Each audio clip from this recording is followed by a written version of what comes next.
All right, welcome here. Edgar will join you quite there very, very soon. We've got Chineye Ulaegbu. She's a talented Nigerian actress, a filmmaker, storyteller, known for her versatility and authentic performances. She began acting in university and landed her first role in the TV series Ojuku after standing out among 2,000 auditionees. Now, since then, she's taken on diverse roles and made her mark as an executive producer with a debut short film that earned multiple nominations and won her Best Actress at the Toronto International Nollywood Film Festival. That's quite big. Now, passionate about impactful storytelling, she is fast becoming one of Nollywood's most promising new faces. It is great to have you. You are welcome. Thank you so much for having me. All right, so let's talk about. There's something I saw that really piqued my interest. Yeah. Okay. You auditioned with over 2,000 people, for you to get that particular first show you're talking about. Let's talk about the process, because I love the process of auditioning. Even though it can be scary for a lot of people, yeah, I love that you have to go out there and try to show what you have. What was the experience like for you? It was amazing and intriguing because being among 2,000, more than 2,000 people who actually came out for the same role or something even better, and having to stand out and get selected, it's an ego boost. Let me see, it's an ego boost. And I was just freshly out of film school, and that was my first audition. You went to film school? Yes. Before you even started auditioning? Yes. Why did you think there was a need to go to film school? There's a very important need to go to film school because that's where they get to teach you everything you need to know about the industry. Okay. It's like starting a new business. You can't just go into a new business without having the knowledge for it. You can easily be misled, or you most likely not know your left from your right. You will know what your role as an actor is and who your colleagues are and the role every other person came on set to play. From the executive producer down to the PA, everybody plays an important role. So film school will help teach you. They don't teach talent, but they help teach professionalism and how to shape you and navigate the industry and just stand out. So to tell you, talent is not always enough, but charisma, courage, and how you collaborate and work with people on the same set is what actually matters the most. All right. And then from then, you got into productions, acted, and then you decided to go into production as an executive producer. What's the journey like to that stage for you? I've always loved storytelling, right, from when I was a kid, and I like filmmaking, the part of filmmaking that tells original stories of what we are passing in the society, not just using filmmaking to chase money, but telling stories that resonate with people. Imagine telling a story that someone has passed through, a life experience of someone who's somewhere in a dark space, not knowing that there are people who actually have gone through the same phase. I like when I watch a movie and I relate to it, and that's what actually drew me to filmmaking. And so I had an experience in school. I didn't get to talk about it, and I was not enlightened about therapy, and I just bottled it all in, and it created trauma for me, and I had to go through life growing up as a teenager, being shy, being timid, because I was bottling up a lot of pain.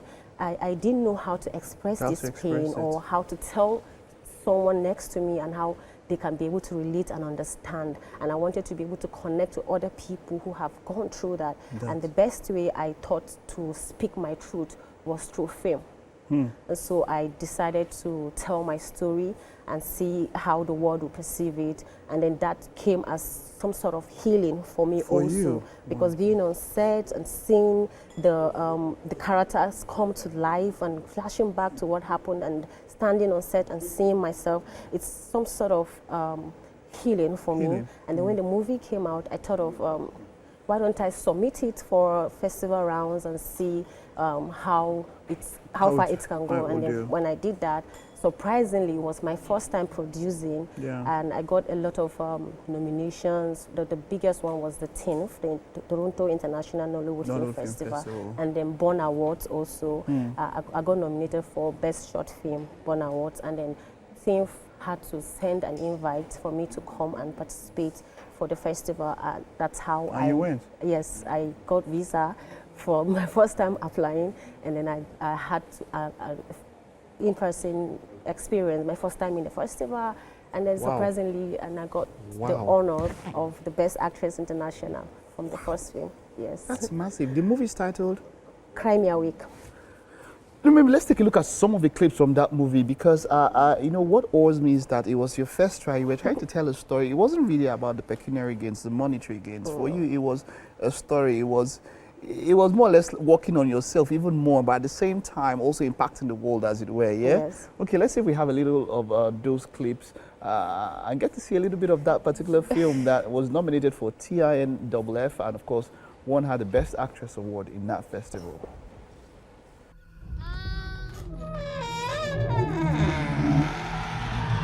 When you fly in the morning, or at night, I have to visit you.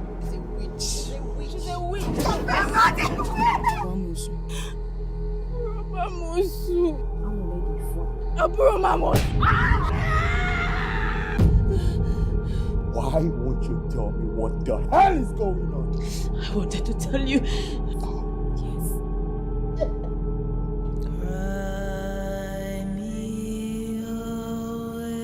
Don't worry.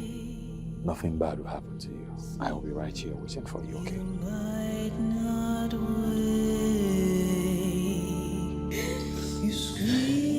I feel so powerless. I love it, baby.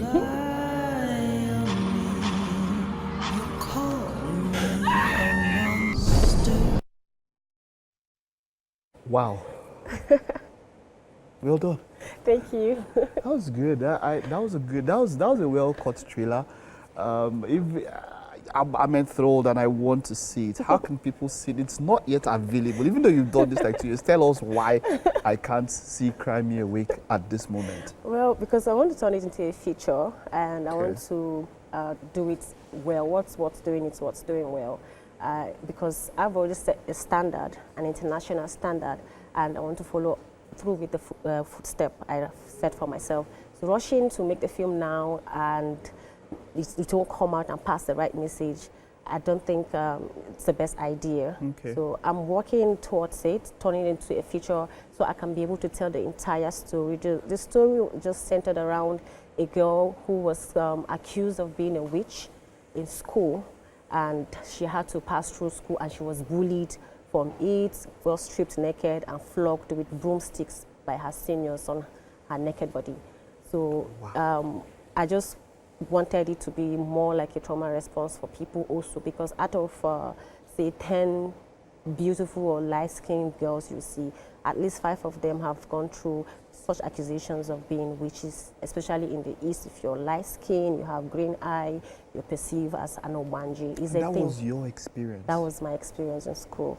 I was a victim of bullying in school, and it affected my academic and my relationship with my friends, my family. I just went back into my shell. That's why I said it was more or less like a healing process for me, having to be on set and telling the story again.